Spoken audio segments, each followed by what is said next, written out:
सुशीला कार्कीको प्रधानमन्त्रीत्वमा यो गठन भएको जनपक्षीय सरकार भनिएको सरकार भनौँ न ले निर्वाचन मिति फागुनको 21 गते तोक्यो। त्यो सम्भवै नहुने कुरा तोकेर अहिले 2 महिना त्यसै बितिसक्यो। अब 4 महिना छ हेर्नुस्। त्यसकारणले यो हुन सक्दैन। मैले सुरुमै भनेको 6 महिनाभित्र कुनै पनि हालतमा निर्वाचन गराउन सक्दैन, कसैले पनि सक्दैन। अब समय चाहिँ अब जब लम्ब्याउनु छ भनेदेखि त्यो लम्बिन्छ। त्यसकारणले यो चाहिँ जुन किसिमको दल दर्ता गर्ने जुन चाहिँ मतलब समयावधि हो आज सकिँदैछ कार्तिकको प्रशान्तमा।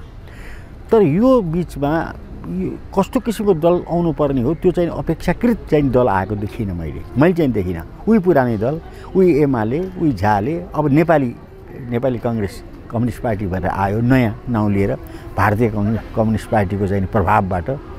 अब त्यो पनि मतलब के भने मिसिएको दिनदेखि झगडा सुरु भइसकेको छ है। त्यसैले मतलब के भने नेपालमा वास्तवमा अहिले आवश्यकतै छैन, चुनावको आवश्यकता पनि छैन, दलको आवश्यकता पनि छैन। र चुनाव खर्च 7 अरबमा आएको थियो निर्वाचन आयोगले, अहिले 5 अरबमा चाहिँ निकासा गरेको छ। 2 अरब त यसै डिफिसिट छ, घाटा छ भने 2 अरबको सामान चाहिँ खरिद्न सकेन भने यसै पनि मतलब के भने चुनाव चाहिँ नि मतलब सक्षम हुन सक्दैन है। त यी सबै कुरा दृष्टिकोण विचार गर्दा हामी जस्तो एउटा अन्डर डेभलप कन्ट्री विकसित देशमा प्रजातन्त्र किन आवश्यकता छ? बाबा एउटा राम्रो सक्षम मान्छे चाहिँ 1-2 वर्ष देश सञ्चालन गर्दा के बिग्रिन्छ? जनताकै छोरा हुन्, नेपालमै जन्मेका चाहिँ छोरा जोसुकै आउन् न, राम आउन्, श्याम आउन्, हरि आउन्, मतलब के भने सुशीला आउन्, कल्याणजी आउन् होइन, बा मतलब दलकै मान्छे आउन्, राम्रो गरिकन 2 वर्ष बजारसँग चाहिँ मतलब के भने इमान्दारीपूर्वक राज्य सत्ता सञ्चालन गर्नु र 84कै चुनावमा गर्नु। अब यो चुनाव पनि तपाईँको आवधिक चुनाव हो।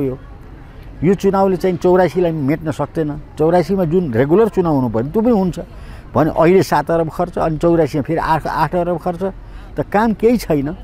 जनतालाई चाहिँ मतलब के भने धोका दिने, जनतालाई चाहिँ गर्ने काम भइरहेको छ। यो चाहिँ नि पटक्कै मेरो चाहिँ हिसाबले यो मिलेको छैन।